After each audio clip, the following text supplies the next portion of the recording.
Welcome, everybody. It's certainly a lovely day. A little windy, a little cooler, right? But thank you all for being here. Good afternoon, everyone. Welcome to the 4th annual Outstanding Women Leaders Luncheon at the Biltmore Country Club.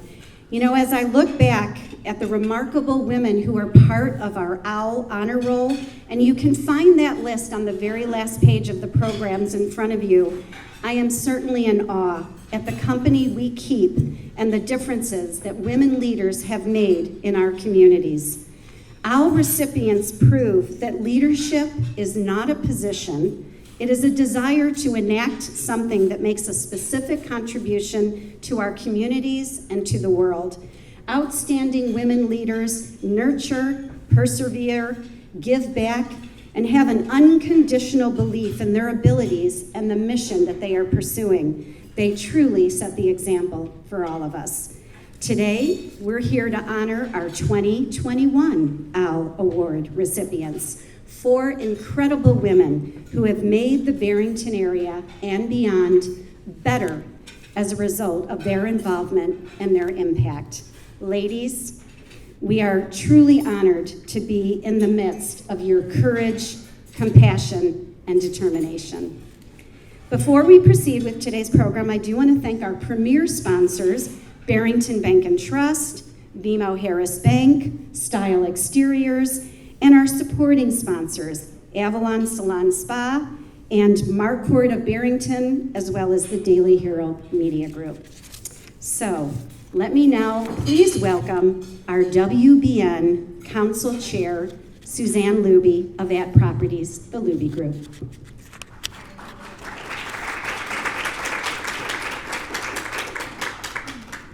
Thank you. Hi, everybody. It's so good to see you. And isn't it great to get together again, to actually be able to go out and take off your mask, even though I got in trouble this morning because I showed up and didn't have one on. But don't tell on me, all right? And I want to tell you something, a story, and I think it fits in with what's going on here today. Last year, we have 4 kids, and 2 of them live here in Barrington, and 2 live on the West Coast. One's out in San Francisco, and one's in Seattle. And we were out, my husband and I were visiting our Seattle daughter, and somehow I ended up in a bookstore in the children's department and saw the most amazing book. It was appeared in the New York Times, and it was called What Do You Do with an Idea? And I know I bought 5 of them, and because I thought everybody in the family should have one. That's what grandmas do. They ply you with things you don't know you ever needed. Anyway, this book was called What Do You Do with an Idea? And it was by someone named Kobe Yamada. And last week, my daughter who works with us, Liz, called and said, I just saw there's another one of those books out. It was just released. And it's called Trying. And here's the book about trying. And I read it and I thought, I need to buy 5 more of these books. Because I'm going to give them to all the kids, but I'm also going to keep them for myself. Because that's what life is, a series of trying. And so anyway, I'm going to read excerpts from it for you because it's so wonderful. The kid wanders into a room full of some amazing artwork, and he says, "How did you do that?" He's speaking to the sculptor. "I didn't realize I said it out loud." "How did you do that?" "I said it out loud."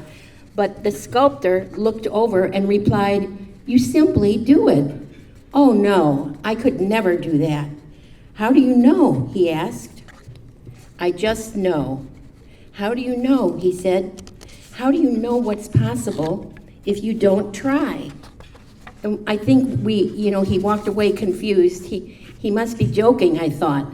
But as I left, I couldn't help wonder what it would be like to be able to create something that incredible.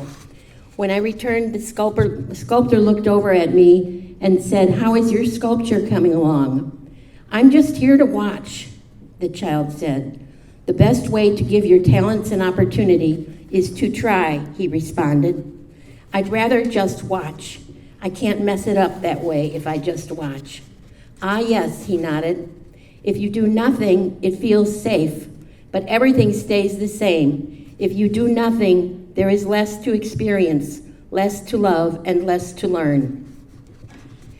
And I look around the room and I look at the women receiving the OWL Award, and I think to myself that everybody, and including all of these outstanding women leaders, has felt like a beginner at one time and had doubts.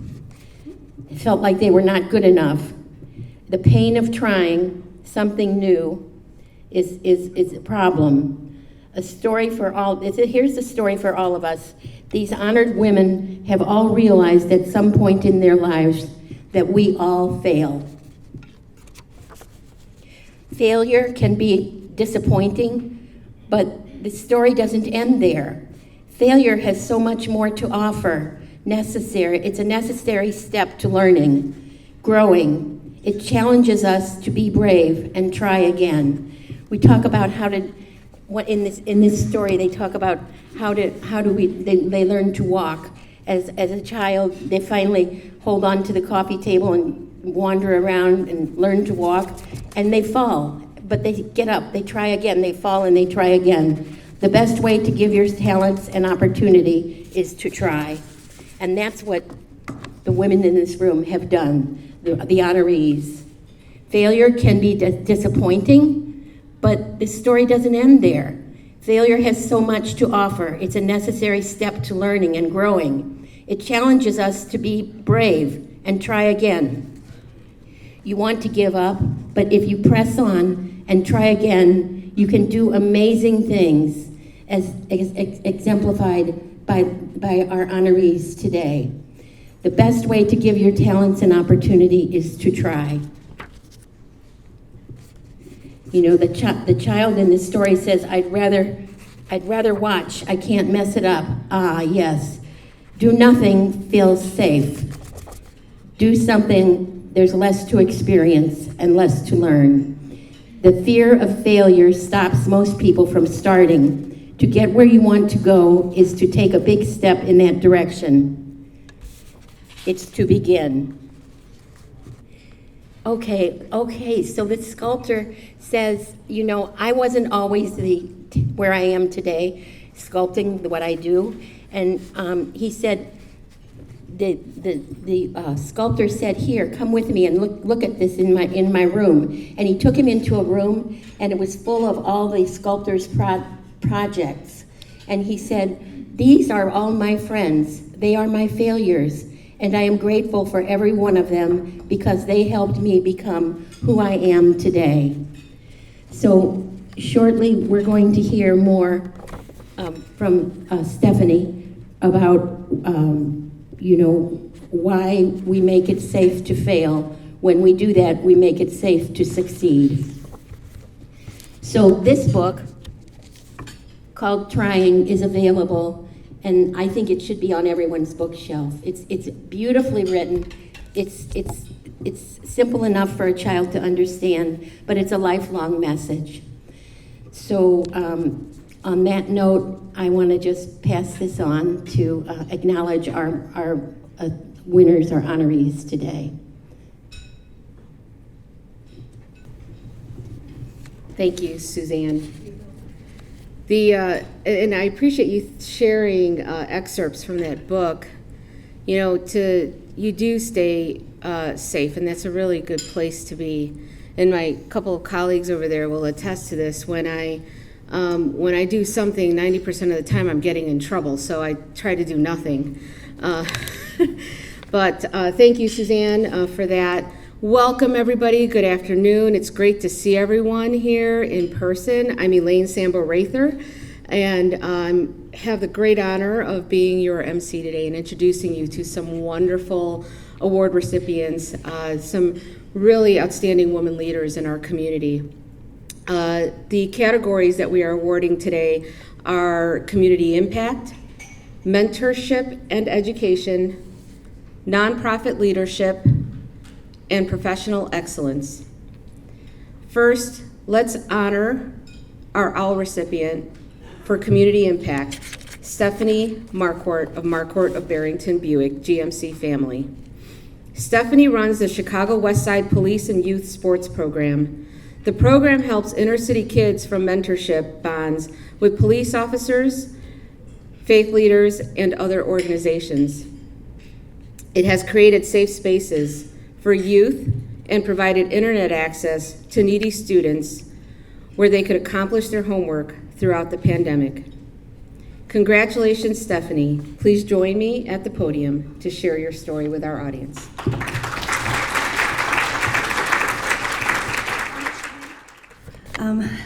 Hi, my name is Stephanie Marquardt. I'm executive director of an organization actually called City of Refuge Chicago. We operate and administer the Chicago West Side Police and Youth Sports. And wow, thank you so much for the honor of this. It is a privilege, such a privilege to be here today. I'm really uncomfortable being singled out, if you notice. First off, because I don't like being in front of large crowds, as people who know me will attest, but also what I do is 100% collaboration. What we do cannot be accomplished by one person, one organization. And so I want to introduce my team, because we couldn't do what we do for thousands of people if I didn't have these 4 people right here. And so first, if you don't mind standing, I'd like to acknowledge the co-founder of the sports. And if you saw HBO's Level Playing Field the other night, you'll recognize him. He's sort of the face when we're on the news, Sergeant Jermaine Harris. So if you could stand. So yeah. And then my right arm with the sports program is the assistant director, Brandon Wilkerson, and he drives all over the West Side to make sure that everybody has everything they need. So if you could welcome Brandon Wilkerson. We also run a care and resource center. We don't just do the sports program, we have a few other things we do. And so the person that helps me run the care and resource center is Ms. Ashley Nelson.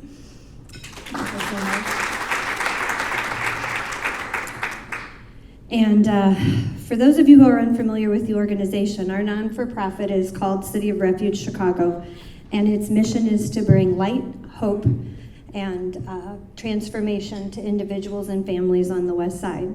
And how we do that is by building huge collaborations, and we have roughly 85 partners in Austin, Garfield Park, and North Lawndale.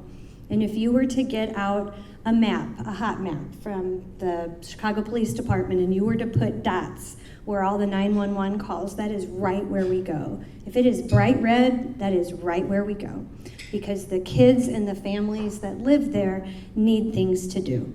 And they need people to invest in their lives, and they need adults to read books like Trying to them and to tell them to never give up. We provide, like I said, we do distribution of food, we have a care and resource center, but what we're known for is Chicago West Side Sports. We provide free AAU baseball, basketball, and Team USA archery.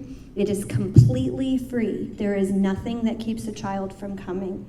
But it isn't about sports. Anybody that is part of our program for the last 3 years, we just started in 2019, would know that that's the draw. So a child will come to play baseball. They are equipped from head to toe so that they can play, and they look good because we want to make sure they're proud of what they're wearing. But all their coaches, each team, and we had 16 teams each this year for baseball, one is a police officer, local CPD, one is from a local nonprofit, and one is from a local faith-based community. And what that does is those 15 or 20 kids have those 3 mentors. We'll take something like Columbus Park that had 5 teams, that's 15 coaches, that's 12 organizations, that's 4 police officers, that's creating a space for the community to get to know the police to get to know the community. When our police officers drive around the community in Austin, I'm sure everybody here has seen pictures of what happens to some squad cars, and that does happen in Chicago, but not our kids. They run up to those squad cars and say, "Hey, coach." Think about that. Like, think of the images of last summer, and then think of some sweet kids running up to a squad car as my coach in there. That's a big difference. The other thing that we get to do is we're all volunteers. I'm a volunteer. I don't get paid. Everybody at this table is a volunteer. Sergeant Harris gets paid to be a policeman, but the hours that he puts in coaching and organizing, that's all on his own time. And we partner with, like I said, 85 organizations that offer usually mentors and coaches. And I always say, you don't need to make a difference, you don't need to know a thing about a sport. If you were to go to the Chicago Westside Sports.org website and look for Get Involved, and it'll say, what are your qualifications? It's, can you smile? Can you say good job? Can you pass an AAU background check? Can you say don't give up? Can you listen to a child about their day? And that's really pretty much it, because that's what the kids are looking for. And then as we get to know the children and their families, because we get together 6 hours a week, then we get to see what are some of the needs. Well, because we have all these partner organizations, City of Refuge Chicago can't possibly care for 2,000 children and families that we come in contact with, but Westside Health Authority can take about 100, and Build can take about 100, and BBF can take about 100, and Lawndale Christian can take 100, and By the Hand can take a couple hundred, and all of us working together locally can take care of some of the issues that some of these families have. And believe me, some of these kids have some significant issues, and it's not their own fault why they run into some of these issues. And they really need somebody to just say, keep trying, don't stop. It's really hard, take another step.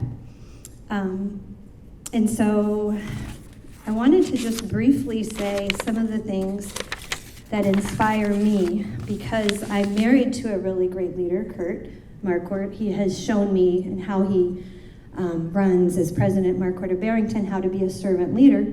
If you were to go over there, you would find him usually in work clothes, fixing an air conditioner or downloading something on a computer or fixing something, because he taught me a great leader creates good environments for people to succeed. They don't stand out front, they serve, they make the path for people to walk on. And I was very blessed to marry into his family, and any of you who know Larry Marquardt, I learned a lot watching him. So here are the things that inspire me and I think make a great leader, and I strive for. Number one, honor God. Everything that we've done has been included in a prayer journal, and when you need equipment and uniforms for 700 kids, if any of you have kids that play baseball, that's helmet to cleat, plus a bat and a glove and a bag. That is not cheap, but everything has been prayed in, literally, and provided. Be kind to everyone. Like, in our society, I think we can't say this enough. If somebody is cleaning on the street, if someone's walking on the street, whatever, be kind to everyone. Do not care who gets the credit. You can't work together if you're only worried about, am I going to be noticed for what I did? Who cares?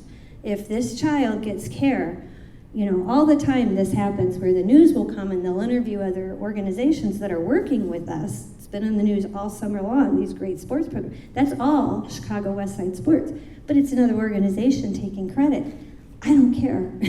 If that means that organization gets more funding to take care of the other issues that they're doing and other things that they're resolving, fine. Because those 100 kids that are being cared for by them are getting more resources. So I don't care who gets the credit. Elevate as many people as you can around you. Do not elevate yourself. Put them all in front of you. Elevate, elevate, elevate. Invest in your staff. Invest in yourself. Invest in every person around you. If you are elevating everyone around you, your organization is going to soar, for sure. High character and high capacity individuals are better than a resume any day of the week. I would take somebody who has not graduated from high school that I can trust 100% and works really hard, that is willing to learn. If they're high capacity, high character, you can't go wrong. Relationships are everything. When CPS decided that they were not going to go back to school and it was going to be remote learning, I know in the suburbs there are a lot of support systems for remote learning. It was hard for everyone, I know. But in the city, if you have 15 people living on the 3rd floor of a 3-flat, no internet, and 1 computer, those are some significant challenges. And some of these kids, don't have home isn't safe. I mean, they go to school to be safe. And if you're gonna do remote learning, you have to have somewhere to go. So there was 1 week notice that there would be no CPS school. And we had known these families from baseball, because again, we're with them 6 hours a week, and we're not there just to do sports. We're getting to know them and their families, their situations, and what they need. Well, 42 of the 250 kids last summer, home was it wasn't gonna work. I mean, it wasn't gonna work well for anybody, but it was not gonna work for them. Because of our partnerships, because of our relationships, in 1 week, we could put together 4 learning sites with 6 tutors each, where we could have those 42 kids have internet, devices, a place, background checks, and everything. So that 6 hours, and then CPD even put in a few officers for 8-hour days. So 16 hours a week, which was enough for them to get all their homework done. They had safe spaces. We couldn't have done that without relationships. This one was from my father-in-law, and this also comes from the book you were talking about, and I live this daily. Don't let what you can't do control what you can. And in the environment I work in the city, there's a lot of things I can't do, but there's a whole lot of things that I can. And if you let one can't do control your ability to take a step forward, you never get anywhere. If you do what you can, you get a lot of places. Your steps might be this big, but forward motion is better than no motion. And then the last, you can work through fear. Working through high levels of being uncomfortable are normal. My husband owns a business in Barrington, and we live in Elgin, and I drive into the city, into Austin, Garfield Park, and North Lawndale, 2 places where there are hot spots. I live in uncomfortable. So what? So what? Your life is okay being uncomfortable. If you don't try, you don't succeed. And having this program, being able to reach as many people as we do, is a result of not just me, but the leadership team that I have as well, taking steps into great discomfort for the benefit of others. And I guess that's kind of it. So just to wrap up, I just want to thank, again, my husband, my leadership team, because they're everything. I thank the people, I don't even know, we work in the city. I'm not sure how I got nominated, honestly, but I'm so grateful. The people that I'm with, I'm looking around, and I know what you do, that's amazing. And so if you want to look more into what we do, if you go to chicagowestsidesports.org and look at in the media, we've been in the media a lot, and that tells a lot more what we do. If you want to get involved, again, you can do a lot. If you know anyone who wants to coach, or if you want to provide water, we're always willing for that. We do year-round sports, and I guess that's it. So thank you.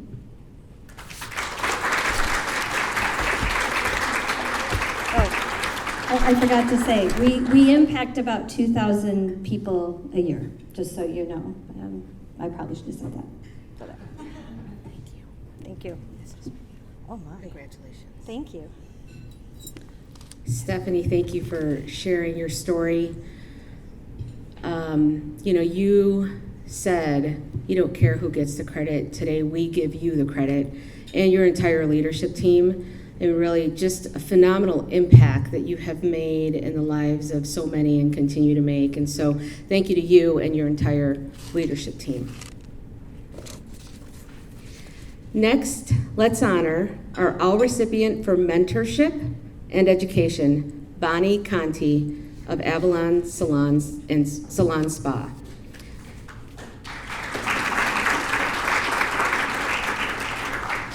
Bonnie, owner of Avalon Salon Spa, gosh, say that 5 times fast, and founder of a consulting business, Be Inspired to Lead, is an award-winning salon owner who works with salon owners across the country.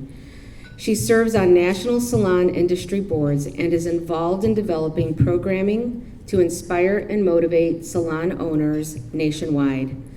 Bonnie and her salon are Salon 200 Today industry award winners. Congratulations, Bonnie. Please join me at the podium to share your story.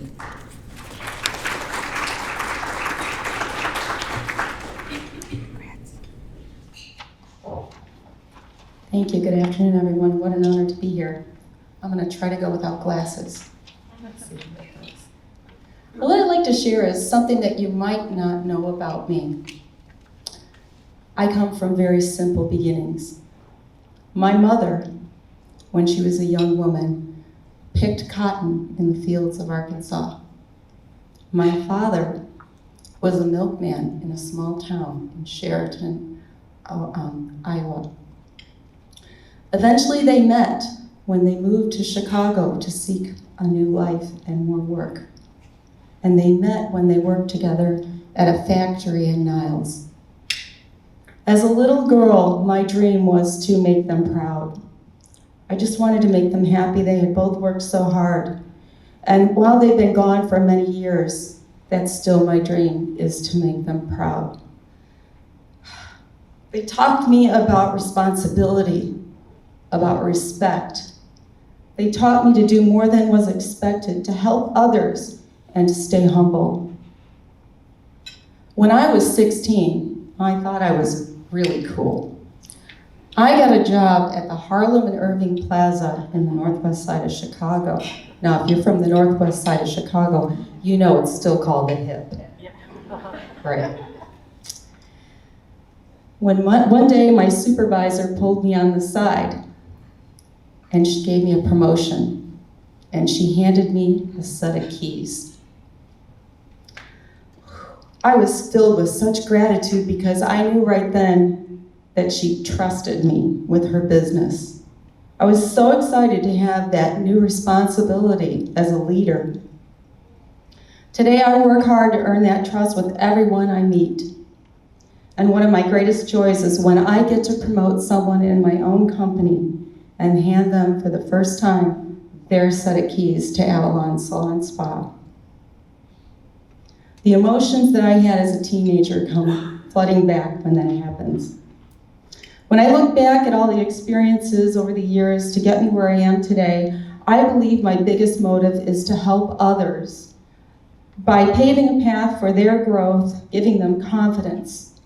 It's all about cultivating new leaders and creating new opportunities for them. With children, some college, and lots of jobs of leadership under my belt, 20 years ago, I entered the beauty business. I didn't know how to lead these creative people. So I embarked on a journey to educate myself on the best business practices for our industry. Soon I joined the Chamber of Commerce and then the Professional Beauty Association. Years later, I became the president of the Chamber of Commerce, and I'm still serving on the board of directors for the Professional Beauty Association. From that came a new desire to coach salon owners nationwide. These owners that were looking for support and confidence to grow their salons. The experiences I endured while driving my team of 20 employees up to 50 employees resulted in wisdom while managing and making many mistakes. Having my own coaching company put me in control of my travel schedule so that I could still be present with my team at Avalon. The most rewarding part of salon coaching for me is assisting salon owners to become unstuck, guiding them to reach their business goals through developing financial security, creating teamwork and a positive culture, and help them to create ongoing education in their own salons. My love of travel was also engaged, traveling the states to be with these salon owners and their teams, and I've had coaching clients from Fairbanks, Alaska, down to Texas. So my travel dreams were definitely satisfied, and I kind of miss that. I'm anxious to get back into it. In 2019, we opened a second location. So Avalon now exists over in Crystal Lake. That happened just a few months in front of COVID. So this new salon for us created a new market, a new community to tap into, created a lot of pride for our Avalon team in Deer Park to know that we took our brand into a new community. So it boosted our team spirit for sure. And this change gave me the momentum to really revisit our systems at Deer Park and to think about our next. COVID gave me plenty of time to think about our 20th anniversary, which was on July 2nd of this year. 20 years. From that came innovation and plans for a big move. Our new space will be in Lake Zurich, and that will happen late fall this year. We're halfway into construction. Our plan is to bring nature indoors, so we have a bit of a garden theme. We're going to try to create a beautiful ambiance for our guests, and the experience will include added bar cafe, which hopefully will be a reason to bring our community back together. Avalon's natural environment provides an escape from daily life, but we recognize youthful energy that thrives on stimulation and that fly on the seat of your pants services that these young people are looking for. So from that came my concept of creating a new salon just for them, and it will be called Vibe.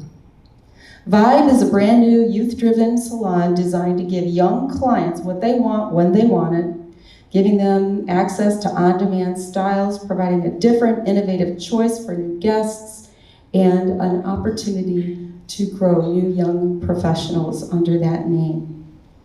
In a time of transition and change, we're thrilled to provide many new career opportunities to people in our community. And through this new growth, we will stay true to our core values. Those are teamwork, ongoing education, community involvement, and giving back to those in need. And of course, staying on top of beauty trends and having lots of fun along the way. I feel the best job, and I have the best job in the world because I'm in the business of helping people look and feel better about themselves. I grow leaders and support our service providers to help them discover their full potential. In closing, while I often put myself in a position of waking up just a little bit scared every morning, I'm so grateful for those people that supported my dreams along the way. They've lifted me up and given me the confidence to do my best in making a difference. Many of the leaders that I admire most are right here in this room looking at me. I want to thank my incredible husband, Augie, over there, who is the magic behind every crazy idea I've had in the last 29 years. I'm grateful that 2 of my 4 children are here with me today, Dave and Lindsay.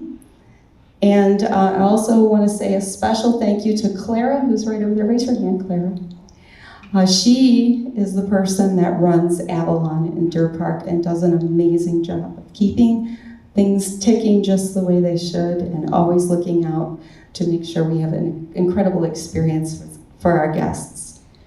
To the Barrington Area Chamber of Commerce, thank you so much for this recognition. Wow. And for allowing me to share the stage with the other amazing, remarkable women leaders. It's all about passion with purpose, and I'm excited to share our next. Thank you.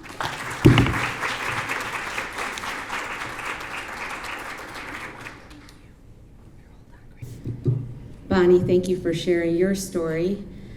And on a personal level, I think I need education myself because I leave the salon and I feel like $1,000,000, right? My hair looks awesome.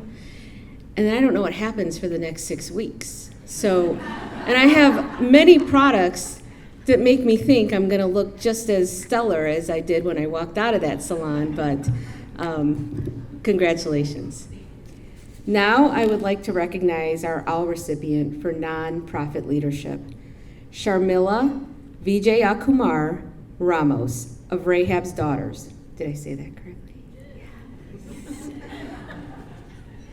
Sharmila, or Sam as she is called, is the founder of Rahab's Daughters, an organization dedicated to education, rescue, and elimination of human trafficking. And listen to this figure. Elimination of human trafficking, a $63 billion industry. Rahab's Daughters works with hospitals and first responders to recognize the signs of human trafficking. A survivor of human trafficking herself, Sam leads her network of volunteers to help victims escape and remake their lives. Congratulations, Sam. Please join me at the podium to share some comments with our audience.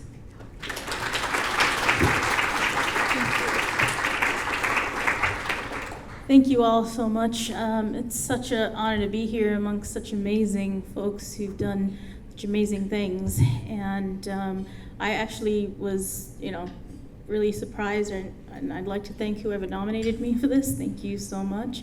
I'm very, very thankful to be here amongst my peers who I couldn't do this without. Every one of our main team has equally suffered some form of trauma in their lives, either domestic violence or human trafficking in either themselves or in their family, and every one of them works as a passion to continue to work to eradicate human trafficking. And while I'm here amongst friends, I can say that when we started 6.5 years ago, everyone said to me, "Look, are you crazy? Barrington's not the place. We don't have any human trafficking here." And I said, well, given that I personally was trafficked here, I'm going to tell you that you'd be wrong. So, we might want to have a longer discussion about that. And in this time, we've used a lot of data science to sort of pinpoint where human trafficking is happening in our neighborhoods. And for those of you who have time later, come visit me. I have a nice map with a dot for every place that's doing human trafficking in our area and in the Chicagoland area, and our team outreaches to them on a regular basis. We tend to serve about 150 survivors a year, and we do a variety of things. And the reason that we don't only focus on rescue anymore, which is what we did when we first started, is because we've realized that actually the bigger problem is awareness. People just don't know what human trafficking looks like in our neighborhood. And so one of the initiatives that we've been trying to push through, that we started, of course, the year of COVID, so has been a little harder, is to make Barrington our first traffic end zone. And we thank all of you, because we've now educated, I think, a little over 2,000 people so far this year, and we did about 700 last year, and we're hoping to go back to in-person things shortly. But what we have figured out is that people don't know what it looks like, right? Because it could be the restaurant workers in your local restaurant. It could be the folks in your hair salons, probably not Avalon, but there's a lot of places where we, see that kind of thing, your nail salon. And if you want to be educated about what to look for, we definitely love to tell you more about that, because I grew up in a family that was upper middle class. My dad was the CFO of a multinational. My mom's a lawyer. They're retired today, but I still was susceptible, and I was susceptible because I was a kid who preferred to read and be in my books, and my favorite thing on the weekends was to knit clothes for my soft toys and my Barbie dolls, and that was me, right? Which made me extremely antisocial. And for those of you who see me up here today, you have no idea what an introvert I really am, but I've learned that it's necessary, right, to talk about these things, because I was bullied, terribly bullied as a kid, which put me on the outskirts of things. And so I was super susceptible at 16 when traffickers decided to groom me, right? And I ran away from home and was a perfect statistic, because within 24 hours of leaving home, I was trafficked. I got a job in what I thought was a nightclub. Turned out it was a brothel, and that was the end of that. And I was trafficked there for months, and then I was saved by actually one of my customers who realized I was trapped there against my will. And when he helped me get out, I didn't think I had any self-worth left. I didn't think I could do anything else with my life, and so allowed myself to be labor trafficked, and then sex trafficked twice more times before I finally left. I ran away from a cartel I was working for in Florida and was beaten within an inch of my life. And my church had to hide me for a couple of years. I couldn't have anything in my name. I couldn't, do most things. And I was lucky because I had the support of my family, I had the support of my friends, and I had a church that literally wanted to keep me alive and safe. Not everybody has that. And our program has been modeled around how to provide that community support, because most of the survivors that come out, they don't have families that they can rely on. In fact, their home life is a lot of what has them in this predicament to begin with. And a lot of times choices that they didn't even make themselves. In fact, 83% of kids who are trafficked come from families where trafficking has occurred previously, right? And the average age of a trafficking victim in America is 11 for a boy and 13 for a girl. So we have our kids that we really need to educate about what it looks like and identify what the grooming process can be. And that's a lot of what we spend a lot of time doing, so that people can understand what that can look like. And I'm sure you guys see it on the West Side a lot. I can't imagine what you encounter, but we see a lot of it around here in Elgin, and people think, oh, it's only happening in a certain demographic, but it's not true, folks. 42% of trafficking victims are Caucasian. That obviously leaves the other 58% to be, people of color and minorities, but nonetheless, that's, almost an even split. And it isn't particular, right? Today, trafficking doesn't happen the way it did when it happened to me. It happens online. It happens in families where there's abuse, divorce. These are all things that happen in our community. And so, it's something that if you want to learn more about, please come talk to us, because we would love to help educate and help, continue to eradicate this. We do quite a lot of rescue work as well, and we are lucky enough this year to open new offices in Barrington. So we moved right opposite the Wickstrom dealership, and so we now have more space for doing more education work, and also we're lucky enough to have more space for bringing in survivors to do a lot more training, and so we actually have been lucky enough too that we were able to continue the program for housing, and to be able to give housing vouchers to survivors. So it's not just a sort of catch and release program, but we actually do follow them through to recovery, and we've had several through COVID that have been able to get into apartments, get their kids back, and just have a lot of that. Because the second biggest part of trafficking that we see is in families that are suffering domestic violence or going through divorce. In fact, the number one sort of suburban set of trafficking that we see are women who are financially cut off during divorce, who don't have the ability to support themselves the way that they normally were able to before. And so it forces them into difficult situations, or it forces them onto Tinder or Kicks or whatever the latest dating app is, where traffickers are just waiting to, prey on those who are susceptible. So, thank you for this honor, and we'd really love to, educate all of you more, so come talk to us. Thank you so much.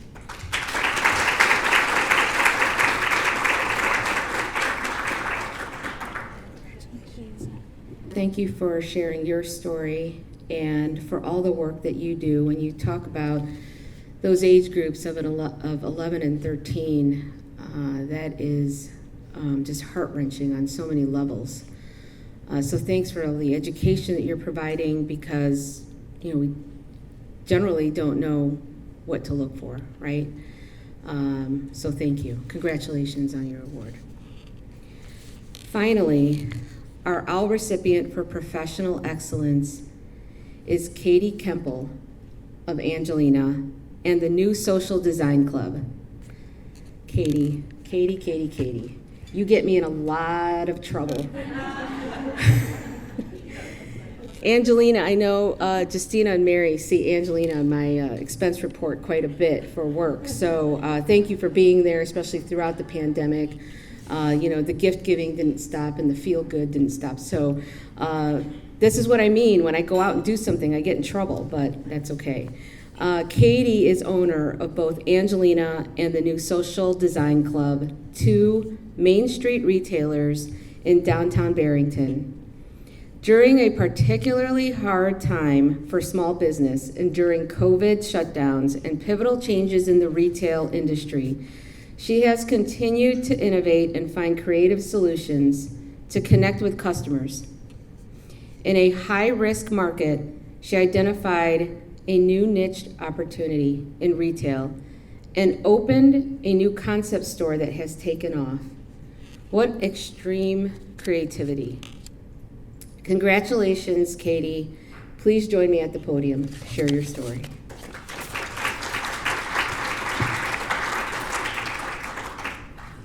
Thank you. Thanks, Ellaine, and thank you to the Chamber for this event. I'm shocked that I won this award, and I feel a little nervous following up after these 3 women who have done, I feel like, so much. So thank you for being inspiring women to me and to lots of other women.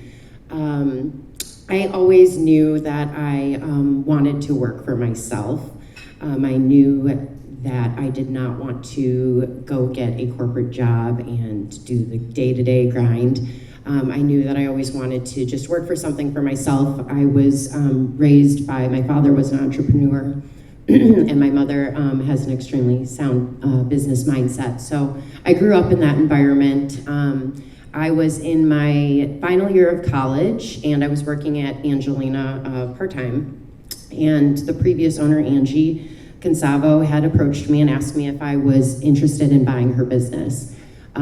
So long story short, I bought the business, I got a business loan, I bought the business, and the store has evolved over time and changed, and we've changed with the trends and what our customers are looking for.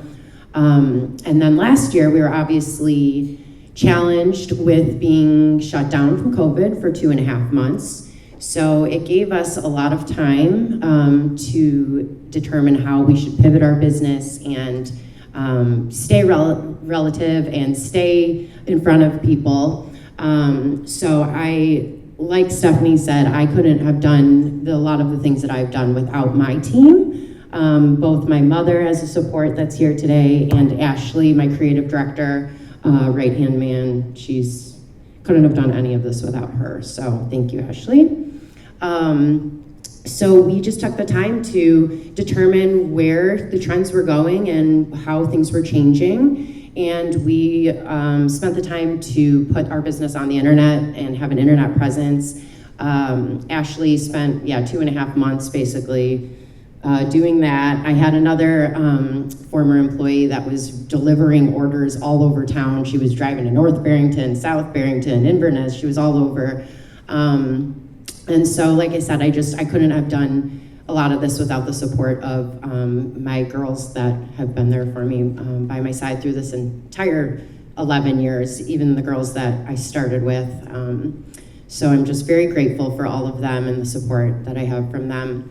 And I am just really honored to have won this award. Like I said, I was not expecting this at all. This was a complete shock. And like I said, I just own a retail store. I feel like you women have done so much, and I really admire that. So we're continuing to look for ways that we can interact with the community. We recently moved to Angelina in April, and then opened the second business in our old location. And our new space at Angelina, we created this event room that we want to be able to have more community events and be able to support other small business owners, especially women business owners, and be able to collaborate and bring them together to host events and workshops and things like that. Obviously, COVID restrictions have put a little bit of a pause on some of that stuff. So we're hoping in the coming year that we can do more of that and get more involved with the community and help support other small women business owners. So thank you again so much for this award.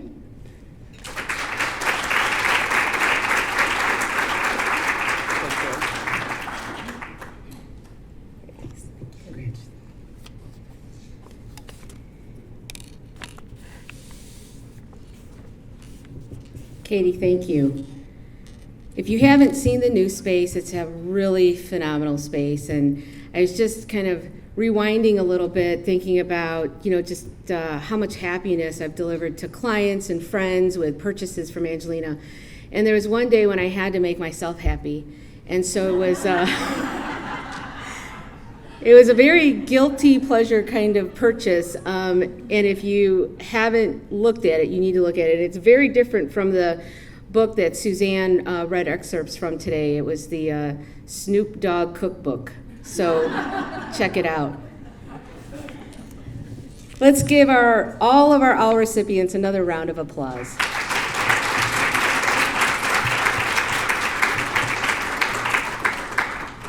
Now I'm going to turn the mic over back to Suzanne Corr, President of our Chamber. Thank you so much, Ellaine. Thank you, all of our award winners. Thank you, Suzanne Luby. The Barrington Area Chamber of Commerce and our Women's BizNet Council created the OWL Awards so that we could meet some of these unsung heroes in our community. I think I heard more than one of you say you were just shocked to receive this award, and that's what this award is all about. We want to hear these amazing stories. You are women who nurture, collaborate, and rise to the occasion and truly make life better for all of us. Behind the scenes of this event, there is another dedicated group of women leaders, and that's our WBN council members. Many of you are here today, so just wave or stand as I call your name. Of course, Suzanne Luby, at Properties, the Luby Group, Ellaine Corey, Coaching by Corey, Jen Fry, Good Shepherd Hospital, Health and Fitness, Charno from Barrington Bank and Trust, Melinda McElroy, Billadu, Ellaine Sambo-Reyther from BMO Harris Bank, Alona House, Alona and Company, Sandy Sabatchek from Marquee Event Rental, Peggy Curran from Performa Eagle, and Lori Elo from Print by Numbers. So thank you all, ladies. Let's give all of our winners and all of our council members and all of you here today a giant round of applause. Thank you. Truly, after hearing these stories today, I feel like I just want to cry tears of pride because we're all so very proud of you. So thank you for being among us. Just for some other things that are coming up through the WBN, we do have our Holiday Bliss on November 11th.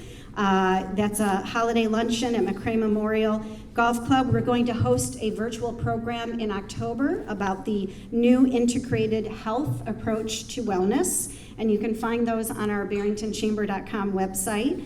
A final thank you to our sponsors again, our premier sponsors, Barrington Bank and Trust, BMO Harris Bank, Style Exteriors, and our supporting sponsors, Avalon, Salon Spa, Marquardt of Barrington, and the Daily Herald, and to all of you for participating in this program. And as you leave today, please enjoy your very wonderful parting gift from Clock Tower Cupcakes, which is Donna and her husband's company. So have a wonderful afternoon, everybody. Thank you all for joining us.